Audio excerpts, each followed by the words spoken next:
De Miguel, la danza y otras cosas. Lleno de transformaciones sociales, renovaciones estéticas y figuras carismáticas, arranca el vigoroso siglo XX, con la presencia de México en el panorama universal. En ese contexto, surge la figura de Miguel Covarrubias. Nació en 1904, bajo circunstancias que marcaron de manera favorable su sino. En su familia hubo personajes que ocuparon cargos públicos, tanto en el régimen porfirista como en el revolucionario, lo cual le permitió transitar sin contratiempos ni rupturas violentas de un régimen a otro. Efusivo y tímido a la vez, con dotes naturales para el dibujo, inició su formación autodidacta en 1920 y luego empezó a trabajar con personalidades de la cultura y de la plástica mexicana como Rufino Tamayo, Antonio Ruiz, El Corsito, Abraham Ángel y Julio Castellanos. Para 1923 ya participaba como ilustrador en el método de dibujo de Adolfo Bess Mugart. Durante una breve visita a México, José Juan Tablada, quien residía en Nueva York, lo conoció e invitó a desarrollar su carrera en esa ciudad. Escenario de una intensa vida intelectual y sede del arte moderno, incluida la danza. Tablada introdujo a Covarrubias en el ambiente artístico neoyorquino, por el que desfilaban figuras como Picasso, Stravinsky, Diaghilev, Jean Cocteau y James Joyce, entre muchas otras. A la vuelta de 3 años, el chamaco, como lo habían apodado los intelectuales mexicanos, se había convertido en uno de los ilustradores más reconocidos del medio y publicaba en libros y revistas como Vanity Fair y Vogue. José Limón relata cómo conoció a la pareja Covarrubias, integrada por Miguel y Rosa Rolanda, en 1930, en una fiesta que tuvo lugar después de una función de teatro. Eran jóvenes, bellos e infinitamente atractivos. Formaban parte de un grupo de artistas e intelectuales mexicanos residentes en Nueva York, entre los que se encontraban, además de Tablada, Adamo Boari, Adolfo Bess Mugart, entre otros. No los volví a ver sino hasta 1950, cuando los Covarrubias viajaron a Nueva York para formalizar la invitación hecha por el INBA para definir el proyecto a fin de desarrollar la danza en México.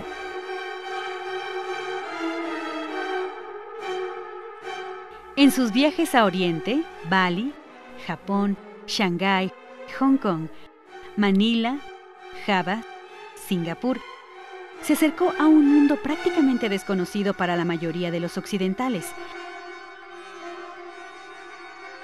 En México visitó lugares como Tehuantepec y el Sotavento.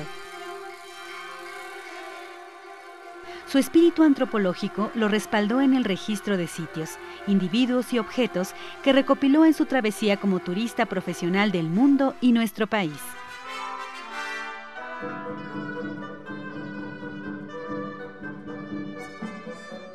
Silvia Navarrete afirma que funda su fuerza en la economía de trazo, dinamismo en la forma que se resumen en elementos parcos y rítmicos. Además, poseía una visión sintética, en ocasiones llena de humor.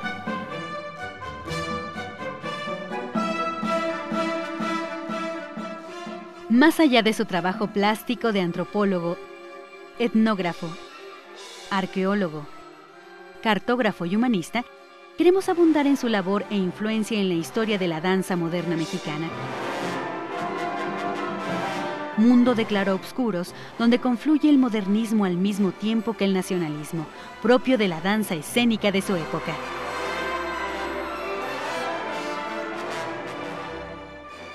Tras su larga ausencia, Miguel Covarrubias llegó a México en junio de 1950 con el nombramiento de jefe del Departamento de Danza. Era la etapa final del régimen de Miguel Alemán, quien había creado el Instituto Nacional de Bellas Artes, y por primera vez se contaba con un departamento de danza con funciones y presupuesto propio.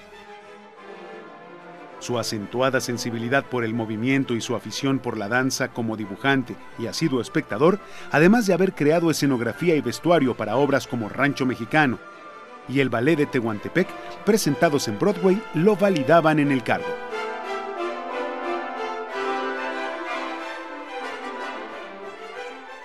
A través del periódico Excelsior, entre sus objetivos anunció investigar la danza mexicana indígena y mestiza tradicional que sirviera además de inspiración para la nueva danza a desarrollar. Intensificar la instrucción dancística en general, tanto en el Distrito Federal como en el interior de la República. Y por último, asentar bases sólidas para desarrollar la danza profesional, con perfil nacional y un trabajo técnico avanzado.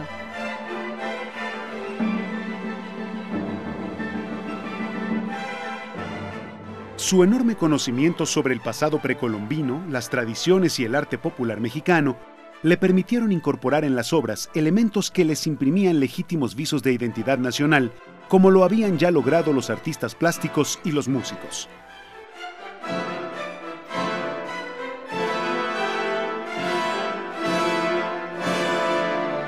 En un primer momento, invitó a la Academia de la Danza Mexicana al bailarín norteamericano Javier Francis.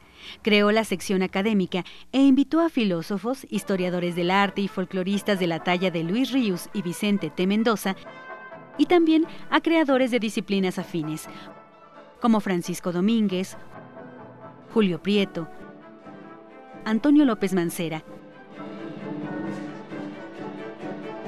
Covarrubias mismo se encargó de impartir las materias de arqueología y culturas prehispánicas. Además afirmaba: tenemos una importante danza folclórica, regional o indígena ceremonial de gran carácter y plasticidad, que debería cultivarse con veneración y respeto como parte esencial de la educación de nuestros bailarines, no para mejorarla, sino para poseerla y aprovecharla en toda su autenticidad.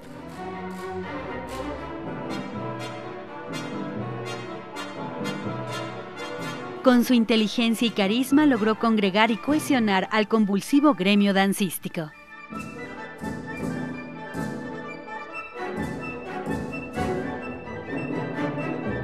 El Diaghilev mexicano, como lo califican diversas personalidades, legitimó a la danza frente a las demás artes.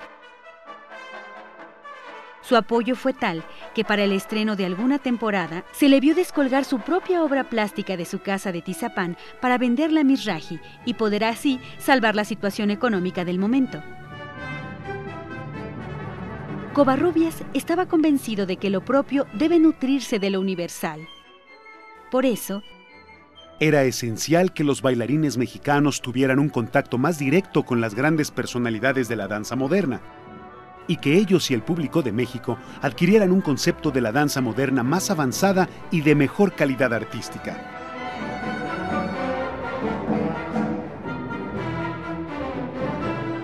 Ese fue el motivo por el que Covarrubias invitó a José Limón, quien llegó en septiembre de 1950. En Limón se concentraban varios atributos fundamentales: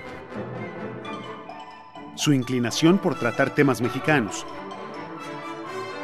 su capital corporal y el hecho de contar con métodos de composición recibidos de su maestra Doris Humphrey.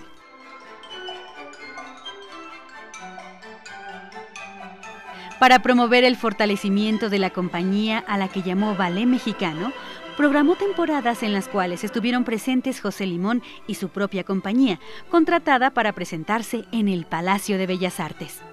Humphrey impartía clases de composición. Con Covarrubias, Limón se ocupaba de definir los proyectos coreográficos, música, vestuario, escenografía, y llevaba a cabo los montajes e invitó a los jóvenes bailarines a crear su propia obra. En un primer momento respondieron Rosa Reina, Javier Francis y Guillermo Kiss. Las obras estrenadas en la temporada de marzo-abril de 1951 incluían las piezas de Limón, Los Cuatro Soles y Tonancintla, para las cuales Covarrubias diseñó la escenografía y el vestuario.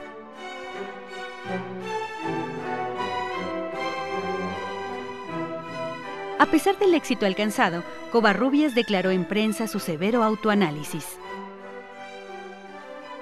Los pasos de jarabe, las sonajas, los rebozos y guaraches son elementos mexicanos para la danza, pero no son la danza en sí.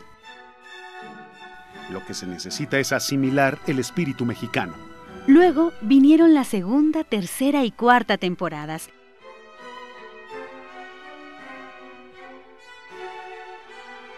Trabajando febrilmente durante meses de ensayos que se prolongaban diariamente hasta altas horas de la noche, poseídos de un entusiasmo y una fiebre creativa sin precedentes.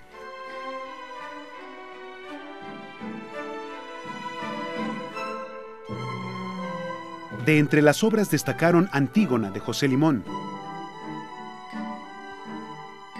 Toxcatl de Javier Francis, El Invisible de Elena Noriega. Guillermo Arriaga afirma que Covarrubias les sabía dar confianza, apoyo y seguridad en una relación que, lejos de intimidarlos, permitía que se lanzaran. Otra manera de desarrollar el talento de los jóvenes mexicanos fue mediante apoyos para asistir a cursos como el Festival de Danza Jacob's Pillow en el verano de 1951. Los bailarines recibieron una carta notificándoles que habían sido beneficiados con una beca. De esa forma, Valentina y Marta Castro, Rocío Sahagón, Beatriz Flores y Guillermo Case permanecieron poco más de un mes por allá y participaron en el American Dance Festival, en el que bailaron Tonantzintla. Para impulsar la danza mexicana en el extranjero, según testimonios, se organizaba una gira a Nueva York coordinada por el cofundador del New York City Ballet, Lincoln Kirstein. Sin embargo, el cambio sexenal lo impidió. En 1952 dio inicio el régimen del presidente Adolfo Ruiz Cortines. En ese momento, con apenas 2 años a cargo de la misión de organizar la danza en nuestro país, Miguel Covarrubias presentó su renuncia a Carlos Chávez, titular de Limba.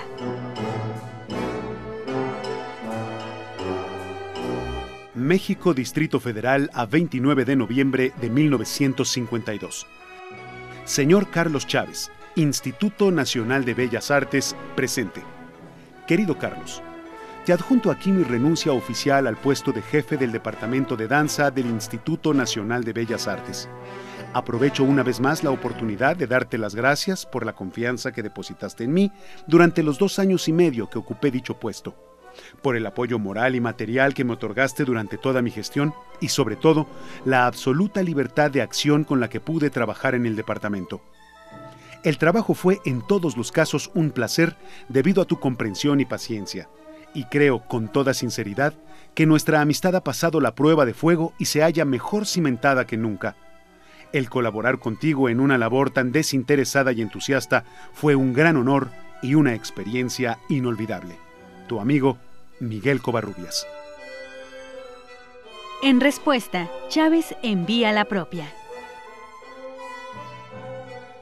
México, 29 de noviembre de 1952. Señor Miguel Covarrubias, jefe del Departamento de Danza, presente. Querido Miguel, ha sido muy grato para mí saber que el trabajo que hicimos aquí juntos por el desarrollo de la cultura artística de México te haya proporcionado, a ti como a mí, tanta satisfacción. Efectivamente, siempre he creído que una obra como esta solamente puede realizarse con fruto dentro de un ambiente de franca amistad.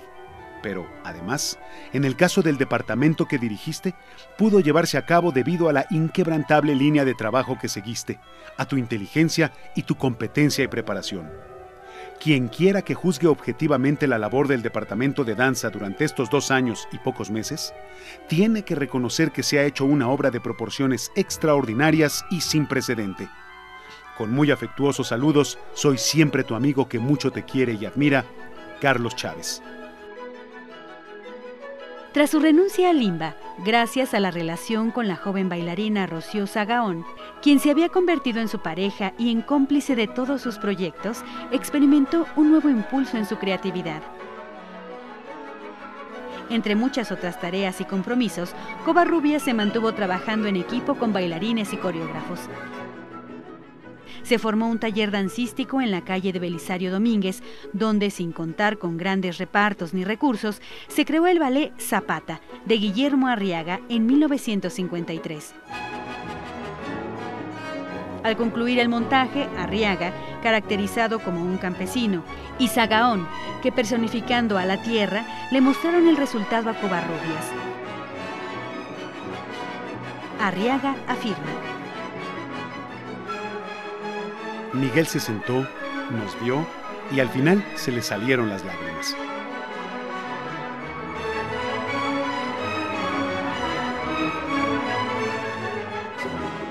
Víctima de una larga enfermedad hepática, Miguel Covarrubias muere hospitalizado en 1957.